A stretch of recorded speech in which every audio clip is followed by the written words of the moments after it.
অন্নপূর্ণ ভাণ্ডার। Hello everyone. So কথাটা আজকের যে টপিকটা হলো অন্নপূর্ণ ভাণ্ডার নিয়ে। তো যেরকম 1 তারিখে কিন্তু সবার টাকা ঢুকে গেছে, প্রায় লোকের ঢুকে গেছে।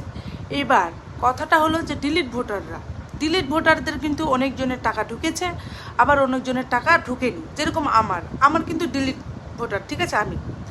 আমি কিন্তু এবার এসআইআরে আমার নামটা ডিলিট হয়ে গেছে। তো আমি কিন্তু লক্ষ্মী ভাণ্ডার পেতাম, তবে অন্নপূর্ণ ভাণ্ডারটা কিন্তু আমি পাইনি, যেহেতু আমার ভোটার ডিলিট। এবার বলেছিল কিন্তু যারা ডিলিট ভোটার, যারা ট্রাইব্যুনালে অ্যাপ্লাই করেছে, ওরা কিন্তু টাকাটা পাবে, ঠিক আছে। তো প্রায় লোক পেয়েছো, ডিলিট ভোটার কিন্তু পেয়েছে, যারা লক্ষ্মী ভাণ্ডার পেতো না, এবার অন্নপূর্ণ ভাণ্ডার তারা পেয়েছে। কিন্তু আমি যেহেতু লক্ষ্মী ভাণ্ডার পেতাম, কিন্তু অন্নপূর্ণ ভাণ্ডার আমি আর পাচ্ছি না, এখন বর্তমান পাচ্ছি না। কারণ আমার যেহেতু ডিলিট ভোটার, ওটার জন্য কি অন্য কারণ আছে জানি না। তবে আমার ডকুমেন্টসে কিন্তু কোনো ভুল নাই। কেন নামটা কেটে দিয়েছে, আমার বাড়ির কিন্তু সবার নাম ঠিক আছে, আমার নামটা ঠিক ছিল, তবে আমার নামটা কেটে দিয়েছে, জানি না কেন। তো এবার আমি বুঝতে পারছি না আমি কি করব। আমার ভোটের নামটা এখনও কিন্তু ট্রাইব্যুনালেই আছে, এখনও তোলা হয়নি। এখনও তো এটা নিয়ে কিছু বলছো না, কোনো আমার মানে এই বিষয় নিয়ে জানারও নেই।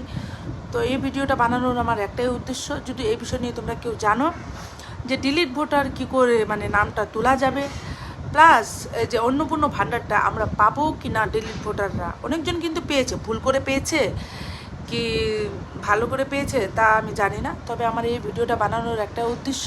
তো তোমরা কিন্তু যারা এই ব্যাপার নিয়ে যাদের নলেজ আছে, প্লিজ আমাকে কিন্তু কমেন্টসে তোমরা জানাও যে না আমি পাবো কি পাবো না। আর তো আমার জন্য অনেক হেল্পফুল হবে তোমরা যদি আমাকে জানাবে। আর প্লাস তোমরা যারা যারা টাকা পেয়ে গেছো 3000 করে, তাদের জন্য খুবই ভালো। আমার মাও পেয়েছে, আমার দিদিও পেয়েছে, তবে আমি পাইনি। আশা রাখবো আমিও তাড়াতাড়ি খুব পেয়ে যাবো। টাটা।